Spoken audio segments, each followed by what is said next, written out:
Milling Through History presents How Thanksgiving Became Thanksgiving. Every year at the end of November, families across the country come together to celebrate Thanksgiving. It is a time of togetherness and one where we are able to talk about all the things that we have done during the past year, and we are thankful for all that we have and for the togetherness that we share. And yet Thanksgiving itself is not a uniquely American tradition. In fact, many countries around the world celebrate Thanksgiving, oftentimes on very different days of the year. But for this nation's Thanksgiving, a unique history does unfold. Its earliest traditions come from the French and Spanish explorers who arrived in the New World, created colonies, and celebrated Thanksgiving specifically for the harvest that they were having. Virginia is recognized as celebrating the very first Thanksgiving in the year 1610, and a proclamation was made 9 years later declaring that a yearly Thanksgiving was to be had and to be kept specifically as a holy day. Now, while Virginia may get credit for the first Thanksgiving, people oftentimes recognize the first one occurring with a different group of people, specifically the Pilgrims at the Plymouth colony. In 1621, the Pilgrims had their celebration for their first harvest in the New World, and this Thanksgiving tradition was one that was marked specifically as a holy day. The success of the Pilgrims and their colony comes primarily from one Native American, whom we know to and refer as Squanto. By successfully being able to plant crops that would survive in the harsh New England climate and have homes to create a settlement, the Pilgrims survived their very first winter, and as such were very thankful to their Native American neighbors for all the success that they had. The attendees for the very first Thanksgiving were about 50 Pilgrims and 90 Native Americans. In 1623, the civilian government of the Plymouth colony called for a Thanksgiving celebration, becoming the first civil recognition of Thanksgiving in New England. For the next 150 years, Thanksgivings will oftentimes occur throughout the entire course of the year for various purposes and reasons. Sometimes to celebrate harvest, sometimes to celebrate surviving a great calamity. It really just depended on the tradition or the necessary reason. During the American Revolution, Congress passed a resolution calling on the people of the United States to celebrate a Thanksgiving to help unite all of the people's voices to praise God and specifically gain his favor for independence and peace. George Washington also called upon the American Army to celebrate a day of Thanksgiving to honor the Americans' victory at the Battle of Saratoga. Following the American Revolution, different presidents would declare Thanksgivings on different times throughout their administrations. It would not be until 1846, however, that a movement began to actually go ahead and designate a specific day of the year to be celebrated as Thanksgiving. The date these early organizers had in mind was specifically the last Thursday in November. In 1863, Abraham Lincoln would proclaim a National Thanksgiving Day, which was to occur on November 26th. Ironically, this particular Thanksgiving Day was also the last Thursday of the month, thus creating the tradition of having Thanksgiving occur on the last Thursdays of November. Now, since 1863, the United States has always annually celebrated Thanksgiving.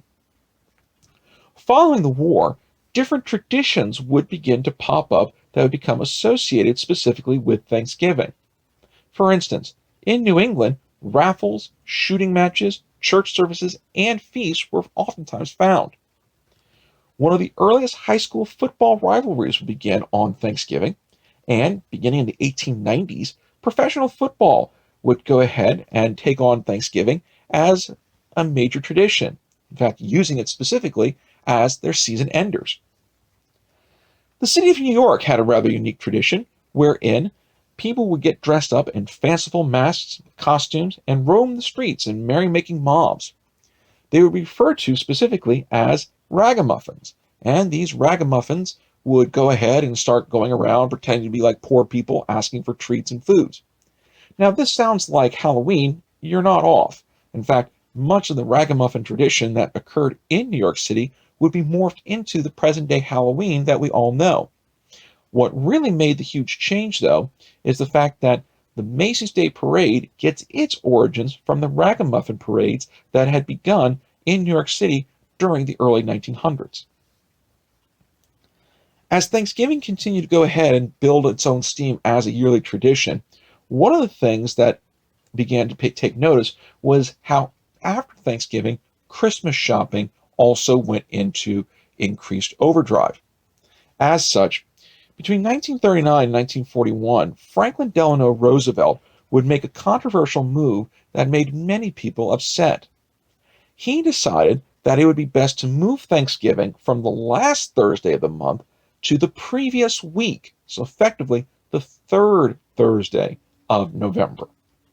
Now, the logic behind this was that this would extend the Christmas shopping season and thus give businesses more time to make more money and help drive the economy forward. Now, without much delay, protests began to occur throughout the entire country, as Republicans claimed that this move dishonored Abraham Lincoln.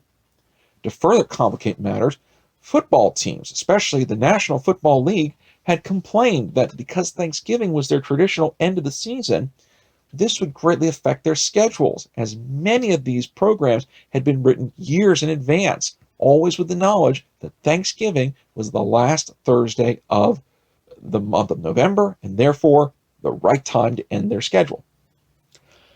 To make it go one step further, the states themselves would begin to celebrate Thanksgiving on different days. Some states would celebrate what was called Republican Thanksgiving, which was the last Thursday of the month, while others would celebrate Democratic Thanksgiving, also referred to as Franksgiving, after Franklin Delano Roosevelt. In 1942, however, Congress put an end to this whole debate as they would pass a resolution officially declaring Thanksgiving to be celebrated on the last Thursday of November. And yet, it was pointed out very quickly, not every year November will have 4 weeks in it. So an amendment was added to the bill, specifically stating that when November has a 5th Thursday, then Thanksgiving would be celebrated on the 4th Thursday of the month, thus ensuring that every year on the 4th week of November, one way or another, Thanksgiving will occur. As such, this is how we have our current tradition of celebrating Thanksgiving. But the one aspect of Thanksgiving that always seems to be changing is the fact that while many people have argued Thanksgiving is the start of the Christmas season, the Christmas shopping season has seemingly crept past Thanksgiving and has pushed its way further and further into November and now even into October. As a result of this, there's been a great deal of pushback from a number of different people arguing that this ruins sometimes the Christmas experience. It's supposed to only be during one time of the year, not encroaching on other times. There are, however, people who counter this argument by pointing out that if we get our Christmas presents early, then we can enjoy the entire season. And so wherever it is you find yourself on the great debate as to when the Christmas season begins, one way or another, there is one thing that always stands firm, and that is there is Thanksgiving, that period of where we are very thankful to be together, and while Christmas is a time of joy and all the other headaches occur, we cannot deny that we should be thankful that we are at least together and that we are happy in each other's company. And so on behalf of all of us here at Milling Through History, we want to wish you and your families a happy Thanksgiving. For more information, please consider these suggested titles. Be sure to click on the left-hand side of the screen to subscribe to our show, and on the right-hand side for our latest episode. And we will see you again for the next episode of Milling Through History.